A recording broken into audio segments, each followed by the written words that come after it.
សុំយកសង្សារតាប្រពន្ធគិតយ៉ាងណាជីវ៉ាអូនឯកភាពទេមានតែប្រពន្ធបងគ្មានសង្សារដូចគេបងឯកាណាស់ដឹងទេម៉ែប្រពន្ធសំណប់ចិត្តបង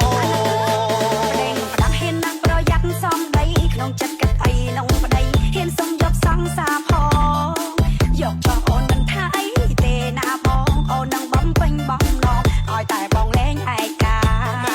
ចាំអូនរៀបចំឲ្យបងទៅនៅផ្ទះសង្សារហើយប្តីត្រូវចងចាំថាដាច់ខាតហាមចូលផ្ទះទៀតខូចចិត្តណាខូចចិត្តធ្ងន់ធ្ងរអូនហាមគាត់មិនឲ្យយកសង្សារបងមានសំពីបើយកសង្សារប្រពន្ធកូនប្តីនឹងត្រូវឃ្លាតកុំរៀមមិនឲ្យចូលផ្ទះទៀតតើអ្នកណាដាច់ចិត្តទៅសំរួបានទេបងសុំសង្សារមួយទេបើយល់ព្រមមួយករណីទៅណាបើប្រលឹងមានស្នេហ៍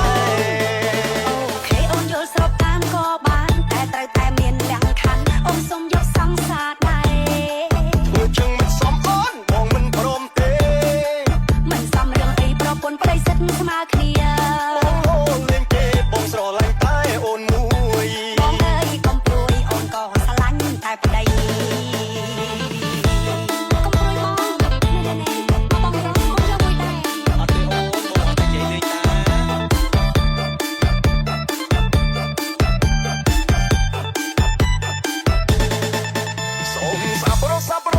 ក្នុងខ្លួនបងមានរឿងចង់ប្រាប់អូនប្រពន្ធមានដឹងទេថា